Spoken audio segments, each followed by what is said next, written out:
है। आधार और उपाधार को आपको पहले निखिलम द्वारा गुणा में समझा दिया गया है। इससे पहले वाला वीडियो देखें निखिलम द्वारा गुणा वाला, उससे समझ में आ जाएगा आपको। उसके बाद में ये वीडियो देखें। अब उपाधार विधि में और आधार विधि में इतना ही फर्क है, उपाधार विधि में उपाधार आता है और उपाधार आता है तो सूत्र में यहाँ पे चेंज करना है आपको। विचलन का वर्ग पहले भाग में ऐसा का ऐसा ही रहेगा, संख्या प्लस विचलन ऐसा का ऐसा ही रहेगा। उपाधार वाले में जो ये संख्या प्लस विचलन है, इसको आपको उपाधार अंक से गुणा करवाना है बस। तो चलिए एक प्रश्न चौथा है आपका, प्रश्नावली 1 में प्रश्न 4 से लेके प्रश्न 7 तक वर्ग ज्ञात करना है। ऐसे ही उदाहरण 1 से लेके 7 तक है। इस प्रकार से आप ये 11 प्रश्न कर पाएंगे। तो पहले अपन ये चौथा प्रश्न समझते हैं। 103 का वर्ग ज्ञात करना है। तो सबसे पहले आपको यहाँ पे संख्या लिखनी है, कौन सी संख्या का वर्ग ज्ञात करना है। तो यहाँ पे आपको 103 का वर्ग ज्ञात करना है। तो यहाँ पे आपकी संख्या हो गई 103। अब इसका आधार कितना है, ये संख्या आधार के नज़दीक है या उपाधार के नज़दीक है। तो यहाँ ये आधार 100 के नज़दीक है, तो इसका आधार 100 हो गया, उपाधार नहीं है इसमें। तो इसमें अपन आधार या उपाधार विधि में से आधार विधि लगाएंगे। तो संख्या हो गई आपकी 103। फिर उसके बाद आपको देखना है इसका आधार या उपाधार। उपाधार नहीं है तो आधार हो गया इसका 100। फिर इसका विचलन, विचलन के लिए आपको पहले वाले वीडियो में सूत्र बता रखा है, संख्या माइनस आधार या उपाधार। इसमें उपाधार नहीं है तो आधार, अगर उपाधार होता है तो उपाधार को माइनस करते हैं और उपाधार नहीं होता है तो आधार को माइनस करते हैं। तो यहाँ पे 103 में से आधार को माइनस किया तो आपका विचलन आ गया 3।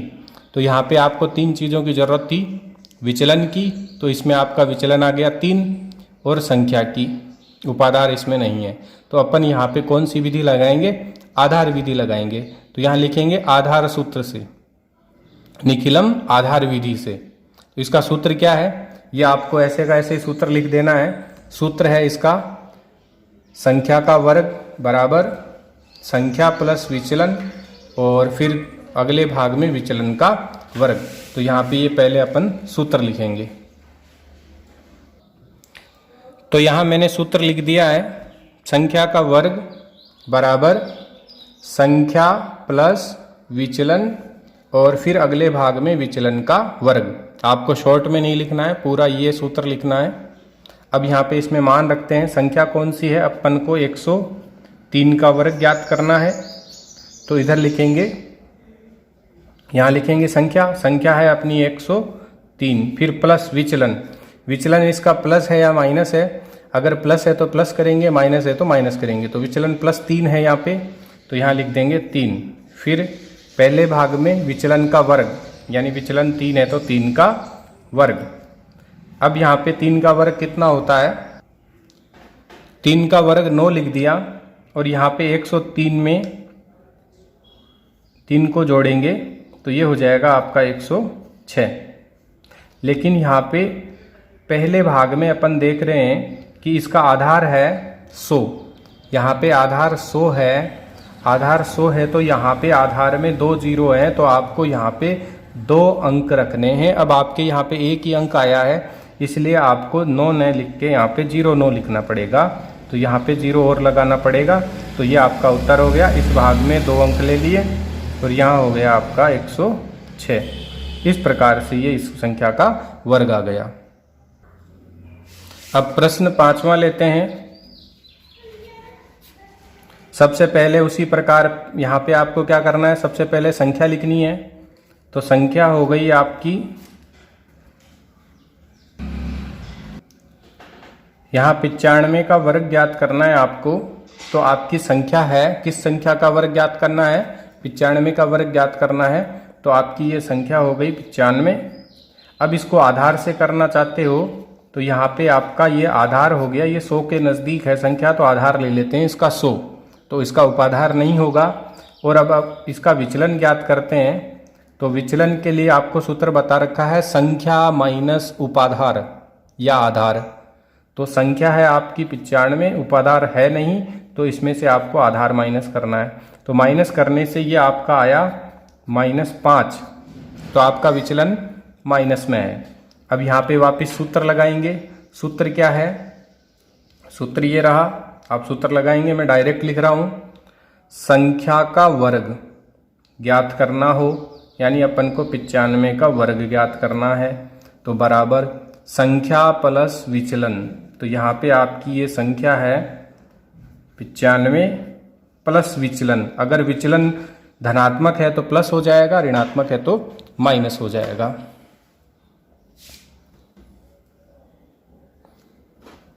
ये देखिए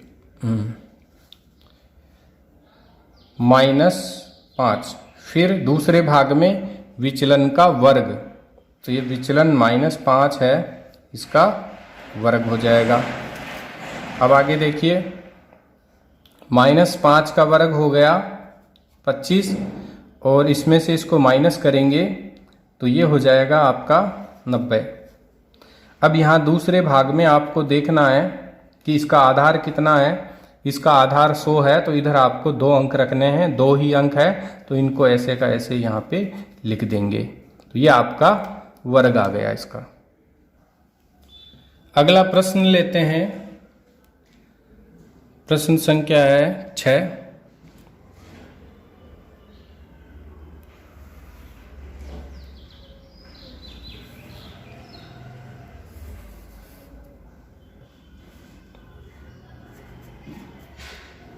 इसमें आपको ज्ञात करना है 204 का वर्ग ज्ञात करना है। तो इसमें सबसे पहले आपको लिखनी है संख्या। संख्या क्या है? यहाँ पे संख्या है 204। इसका आधार कितना है? इसका आधार है आपका 100। अब ये 100 का गुणज आया है, यानी उपाधार आया है 2 गुणा 100, 200। तो इसका उपाधार हो जाएगा 200, और उपाधार अंक होगा, यानी 100 आधार 100 है, उपाधार 200 है, 100 का 2 गुना हो गया, तो ये इसका उपाधार अंक आएगा 2। अब इसका विचलन ज्ञात करेंगे, तो संख्या माइनस उपाधार, संख्या है आपकी 204, इसमें से उपाधार माइनस करेंगे तो ये आपका विचलन निकल के आ गया 4। अब यहाँ देख रहे हैं इस प्रश्न में आपके उपाधार आ गया, तो यहाँ पे उपाधार विधि लगेगी। यह है उपाधार विधि। आधार विधि और उपाधार विधि में कोई फर्क नहीं है। विचलन का वर्ग ऐसे का ऐसे आएगा, संख्या प्लस विचलन ऐसे का ऐसे आएगा। इस भाग में जो संख्या प्लस विचलन आएगा उसको उपाधार अंक से और गुणा करवा देना है। तो यहाँ पे ये सूत्र लगाते हैं। सूत्र क्या है? संख्या का वर्ग। ये है संख्या का वर्ग। तो यहाँ पे संख्या हो गई आपकी 204, इसका हो गया वर्ग, बराबर, फिर यहाँ है उपाधार अंक से गुणा करवाना है, तो उपाधार अंक है आपका, ये हो गया 2। फिर इसमें लिखना है आपको संख्या प्लस विचलन। संख्या है आपकी 204, विचलन प्लस है या माइनस का है? विचलन है प्लस का 4, प्लस है तो प्लस लिखो, माइनस है तो माइनस लिखो। फिर विचलन का वर्ग, विचलन +4 है, उसका वर्ग कर देना है आपको यहाँ पे। अगली स्टेप में देखो, इधर से 4 का वर्ग कितना हो गया? 16 हो गया। इसमें इसको जोड़ो, 204 और ये 208 हो गया। 208 को 2 से गुणा कर देंगे। अब यहाँ पे पहले भाग में देखना है आपको, आधार में 2 0 है, तो इधर 2 अंक रखने हैं अपने। यहाँ पे 2 ही अंक आए हैं, तो यहाँ पे इसको गुणा करके ये उत्तर लिख देंगे। ये 16 आ जाएगा, और इसको इससे गुणा करके ये हो जाएगा 416। ये आपका इसका वर्ग आ गया। अगला प्रश्न लेते हैं 7वां। ये प्रश्न है 225 का वर्ग ज्ञात करना है आपको। तो इसमें वही सभी चीज़ें निकालनी है। सबसे पहले आप यहाँ देखिए संख्या कौन सी है, तो ये हो गई आपकी संख्या। फिर आपका आधार देखना, इसमें आधार कितना है? ये आधार हो गया 100, और इसका उपाधार यानी आधार का कितना गुना हो रहा है? 200 है ये, तो 2 गुना 100, तो उपाधार अंक हो गया आपका 2 गुना है ये, तो 2 हो गया 200।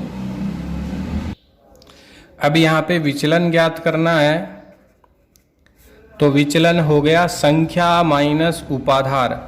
संख्या है आपकी 225, इसमें से उपाधार माइनस करेंगे तो विचलन आ जाएगा आपका प्लस का 25। अब यहाँ पे चूंकि उपाधार आया है इसमें, तो अपन को उपाधार विधि लगानी है। उपाधार विधि ऐसे का ऐसे पहले सूत्र लिखना है आपको और फिर मान रखना है। तो यहाँ पे सबसे पहले यह है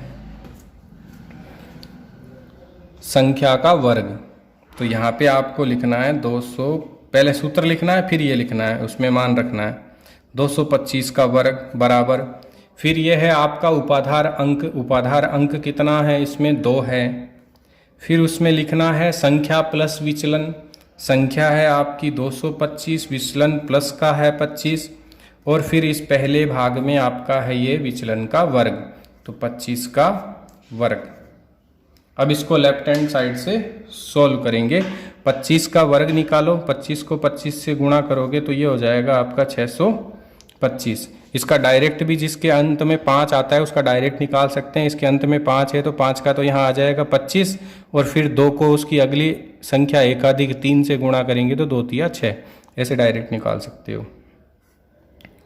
225 में 25 को जोड़ा तो ये हो गया 250, और उसका 2 गुना कर दोगे। अब यहाँ इस भाग में देखिए 3 अंक आ गए, और आपको रखने कितने हैं, आधार में 2 जीरो है तो आपको यहाँ पे 2 अंक रखने हैं, तो ये 6 हासिल में चला जाएगा। यहाँ पे इनको गुणा किया आपने तो ये हो गया आपका 500, और इसको इस प्रकार से लिखना है, 25 को बड़ा लिख के यहाँ 6 हासिल में लिखना है, तो ये 6 आगे इस 500 में हासिल में चला जाएगा, तो ये 506 हो जाएगा, और यहाँ पे 25 आ जाएगा। ये आपका उत्तर आ गया इसमें। इस प्रकार से आप आधार और उपाधार विधि से वर्ग ज्ञात कर सकते हैं। इसमें आपको गृह कार्य के लिए करना है उदाहरण 1 से लेकर 7 तक समझना, और प्रश्न संख्या 4 से 7 तक मैंने इसमें समझाए हैं, ये आपको गृह कार्य के रूप में करना है।